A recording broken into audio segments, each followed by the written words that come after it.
Hey all you action figure enthusiasts out there, JC here with another T&I toy review. And today's review is in association with MarvelousNews.com, your #1 news source for everything Marvel. And for today's review, I'm going to be taking a look at the brand new figure complex Amazing Yamaguchi Revoltech Captain America figure from Kaiyodo. Now this figure comes packaged in a similar style that we've been seeing with all the Marvel Revoltech figures. On this side of the packaging, you've just got an image of the figure. Up here at the top, you've got the Amazing Yamaguchi logo. Down below, it tells us this is figure number 7 in the series and the name of the character. Also, it tells us that the figure was sculpted by Yamaguchi. On this side of the packaging, you've just got some artwork for Captain America, some comic book art, and then you've got the Avengers logo and the Marvel logo. On this side of the packaging, you've got another image of the figure. On this side, more artwork, and then on the back of the packaging, you've got even more images of the figure showing off the various accessories and everything. And then some word balloons, so you've got Cap saying, "For truth and justice, it's time to save the world, and Avengers assemble." And then down below here, a bunch of writing that I really can't read. Alright, let's get this open and take a look at what's inside. Okay, so here's a look at the figure outside the packaging along with all the other contents. Now first of all, you do get a little instruction sheet that shows you how to work all the accessories and everything.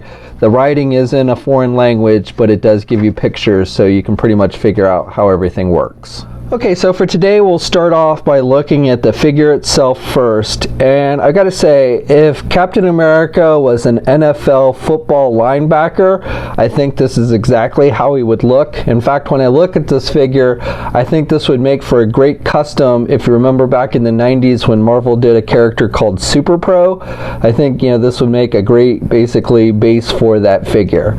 Also, it does kind of have a look and feel of the Marvel vs. Capcom video game, which many of these Revoltech figures I think have. And the suit itself seems to be based loosely on the Marvel Now version of the outfit. So you do have, I like the sculpting detail with the chainmail here on the top portion, and you've got the star, which is done with a metallic silver, and it is sculpted on there. And then you've got some darker, almost grayish black colors here on the shoulders along with the blue, and you've got some line work sculpted in there. So I like that detailing. And then you've got some veins here in his arms, and he's got these straps on his gloves. And then the gloves, you've got some sculpting details, so they do look kind of armored. You've got the traditional red and white here, the striping on his midsection. And then you've got this belt piece, which you've got these two outer pieces, which actually are separate pieces and will kind of pull away. That's for the articulation on the figure, but you can kind of push it up so it does look like one piece. And then you've got this midsection with the metallic silver for the buckle and everything. You've got some sculpting detail on the legs with the blue. You've got this line work, and then again you've got these knee pads, which are done with a dark gray metallic type paint. And then you've again got more sculpting work on the boots, and you've even got some laces sculpted on there, so those look pretty good. So again, this suit very much looks like his Marvel Now costume with the head sculpt, with the basic head sculpt, and you do get two different, basically you get two head sculpts and then an extra face piece for this one with the mask. But with this one, the mask detail is pretty good. It does look like an actual helmet. You've got the straps with the little silver here around the chin. Skin tone is okay. He's got the blue eyes, and then he's got the wings that are just painted on the costume, again kind of in keeping with the Marvel Now version. And then he also has the A there, which is actually sculpted and then painted with a white. Even on the back of the figure, you've got pretty nice sculpting detail, again with the chainmail here up at the top, and you've got the pouches on the belt here. So like I said, basically this is very much in keeping with his Marvel Now costume. Now this figure stands about 6 3/4 inches tall. And here's a comparison with the Marvel Legends 6-inch Marvel Now Captain America figure from Hasbro, and you can see some similarities between the two different costume designs. And then finally, here's a comparison with a few other of the Yamaguchi Marvel Revoltech figures. So we've got the Tiger Stripe Wolverine figure, we've got the Magneto figure, and we've got Deadpool. And I think the scale between these four is actually pretty good. Okay, so for articulation, starting with the head, you can turn the head to the left and to the right, and you can look down really good. You get movement not only with the head itself, but then the neck, and then he can look up really good as well. You can also pivot the head a little bit to the left and the right, and then you get additional pivot with the neck itself. So overall, really good head movement with this one. Now with the arms, you've got these shoulder pads, which are done with a softer rubber type plastic, and these do move a little bit. So I like these because they'll hide these double ball peg joints that attach the arms, and so you can kind of push that up so it conceals those, or you can kind of pull it down so when you're moving the arm, it gives you more movement. So I do like that. You've got good rotation there at the arm. You've got up and down movement there with the arm. You can get the arm up really high, so overall pretty good movement there at the shoulder. And again, I like how these shoulder pads kind of conceal those joints. And then also you get basically rotation there at the elbow. You get that ball peg system with the elbow, so you can bend his elbow about that much. And then you've got rotation at the wrist. You've got the ball pegs at the hand, so you've got some up and down movement there. With the midsection, you've got rotation here at the midsection, and you can pivot to the left and right, up and down like that, and he can crunch forward about that much, and then he can look back that much. You get a little bit of gappage there, but it's not too bad. You also have a waist swivel, so you get some rotation there at the midsection. As I mentioned before, with these belt pieces, they are articulated, so they'll kind of pull off from the figure. And then with the legs, you can get the leg up high really good, and then you can do the leg out really good, and you can do the leg back. You've got a thigh swivel. You can do the splits really good overall. And then with the knee, he can really bend the knee really good. I don't know what you call this joint, but it's not a double hinge joint, but he does have really good bending. And then again, the knee pads kind of hide the joint, so I like that. And then you get a boot cuff swivel, and then you get basically up and down movement with the feet, and you get rotation with the feet, and you get ankle pivot with the feet, which is nice.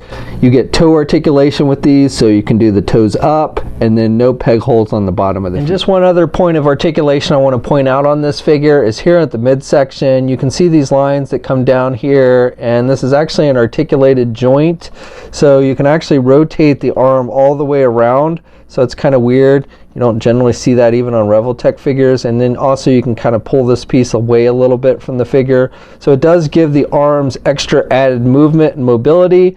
Though again, it does look a little bit funny with those lines that go straight down the midsection. Okay, so moving to the accessories. So first of all, we get a basic flight stand like we generally see with the Revoltech figure. So you get that semi-clear plastic base, and then you get the arm that you can just plug in there. So you got rotation there at the bottom, and then you've got back and forth movement there at the bottom. You also have back and forth movement midway up the arm, and then up here at the top. Each of these articulated joints have screws, so you can loosen or tighten them however you want. And so you can either plug this into the back of the figure just straight up with the peg, so you can put them in jumping and poses like that, or they've also included a clamp here which you can attach to the base, and so you get rotation with that. And you got the little extra backing piece on this clamp, so you can just basically clamp it around the waist or however you want. But basically, we've seen this many times with Revoltech figures, so nothing really different here. Giving you two extra double ball pegs for attaching the arm to the body here. I showed you this before, but they've given you two extra ones in case you break the ones that come with the figure. Okay, and the figure also comes with multiple hands. So first of all, you get this pair of closed-fisted hands, and these are the ones that are attached to the figure when you first take it out of the packaging. And you'll notice that there are holes on these hands, and that's for holding a shield, and I'll show you how that works in a moment. He also gets a pair of shield catching hands. These are open hands, and you've got holes on the bottom of the hands with these. And again, I'll show you how that works in just a moment. And besides that, you also get three different right hands. So you get this grip hand that has the finger kind of sticking out. Then you get this saluting hand, and then you get this pointing hand. Testing out the hands is easy. Just pull off the hand you want to replace. You've got the hole in the hand, and then you've got the little ball peg, and then you just take the hand you want to replace and plug it in. Now that peg might move a little bit on you, so you want to make sure you angle the hand right, but once you get it in there, it should fit nice and tight. Okay, and as I mentioned before, you get multiple heads with this one. So you get the helmeted head, which I showed you already, and with this one they've given you an extra facial expression as well. So to switch out the facial expressions, you just grab it with your fingers, the face piece, and you just pull it down from the helmet, and it should come out pretty easily. You've just got those little two pegs, and then you take the extra facial expression and you just plug it in. You want to make sure you get it all the way in so that the eyes match up with the mask. And I like this one too. He's got his mouth open. It looks like he's screaming something as he's going into battle. So I like that they've given you the two different facial expressions. And then also with these, you can actually play with the eyes a little bit. They included this little tool. It's a little blue piece of plastic, and it's got a little point. And you'll notice you turn this around, you can see the eyes, and there's little holes there, so you just stick this little tool in there and you can kind of move the eyes. They don't move a whole lot, but again, you can kind of play around with it to give it a little bit different look. The second head sculpt included with the figure is an unmasked head for Steve Rogers, and I think they've done a pretty good job. This looks pretty comic book accurate. I like the blonde hair and how they've sculpted that. I think the eyes look pretty good and decent skin tone as well. And switching out the actual heads is easy. You just pull off the head you want to replace. Now with the masked head, you do want to be a little careful. You've got this extra inner piece for the mask, and that'll come off if you're not careful, and it's a little piece, so you don't want to lose it. Drop it on the floor and lose it. And then to plug in the second head, you've just got that peg, and it plugs into the hole there.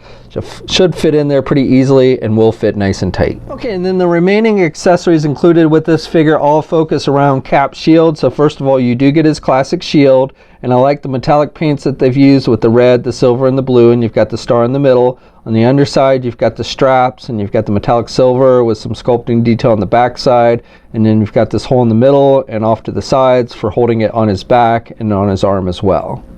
Okay, now if you want to take the shield and attach it to his back so it looks like he's carrying it with the straps around his shoulder, they've included this extra double ball peg, and this is the same thing pretty much that we got for the arms, only it's a lighter shade of gray. So the two that you got for the arms, you could technically use for the shield as well. But as it is, this one with the lighter color is what is made for the shield. And what you want to do is take this, and on one end, you plug it into the back of the shield. You've got that hole in the middle there. So you just plug it in, and then you take the figure itself, and you've got the hole in the back there. You take that other end of the peg, and you plug it into the figure's back.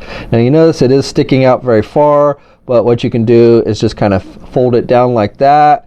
And you still get some gappage, so from the side I think it does look a little funny. It would have been better if you could completely kind of compress it against the figure's back, but as it is from like the front or the back, I think it looks pretty good. It does look like he's carrying the shield around his shoulders on his back like you see in the comics. Now if you want to make it look like he's catching his shield, they've included this extra clear piece of plastic with the two pegs on the end. So what you want to do is you want to take this longer end of the plastic piece and take that peg and once again plug it into the shield into that middle hole.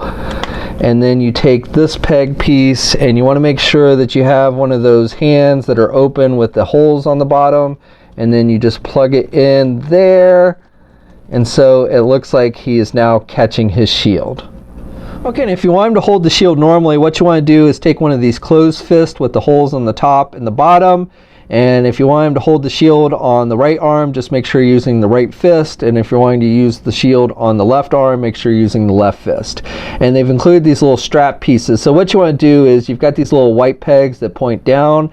These are the ones that will go into the actual hand, and it's best if you take the hand without it being attached to the figure. It's easier if you do that, and you plug these little strap pieces in. Now on the other side, you've got these white pegs that point outward, and these are the ones that are going to plug into the actual shield. And you'll notice that one is a little bit bigger than the other, so the one with the smaller peg you're going to want to make sure plugs into the bottom of the fist, and then the one with the bigger peg is going to be plugged into the top of the fist. And you want to make sure the straps are kind of pointing inward. And then what you want to do is take the shield, and with the shield you've got this extra strap piece which is actually removable, and you can go on and plug that one in, and that plugs into the side where the holes are a little bit wider. And so you plug that in like that, and then you take the fist and you go on and plug these in.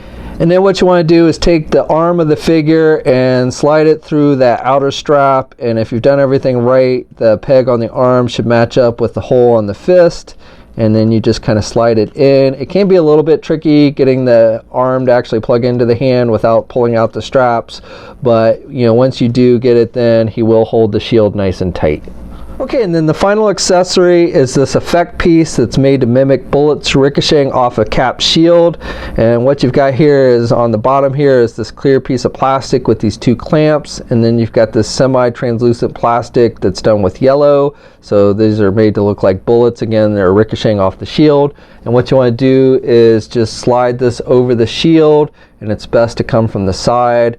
and you want to make sure that those little clamps actually are over the shield on both ends, and you'd want to kind of slide it towards the middle there of the shield. So again, it looks like somebody's shooting at cap and that the bullets are ricocheting off the shield. Okay, so that's my review. So overall, I would say that I do think the figure looks a little bit off. I do feel like the shoulders are a little bit broad. I think he looks more like a football player than somebody from the comics. However, as I often say with these Revoltech Marvel figures, I think they're designed to look more like their counterparts from the video games, the Marvel vs. Capcom video games. And in that game, Cap definitely has very broad shoulders. So I think if you have been collecting the other figures in the line and you like that style, you'll probably want to check this Cap figure out as well. I also like some of the features like the ricocheting bullets for the shield and everything. Now this figure has started to hit overseas, and places like Big Bad Toy Store should be getting it in stock real soon. We'll have a full image gallery up at marvelousnews.com. There'll be a link in the video description below. As always, leave a comment, let me know what you think. If you're so inclined, please like the video. Also, if you haven't already, please hit that subscribe button. I'm getting real close to 40,000 subscribers, and I really appreciate your help. You can also follow me on my Facebook, Twitter, and Instagram accounts. I have links to those in the video description as well. And until next time, guys, I'll catch you later.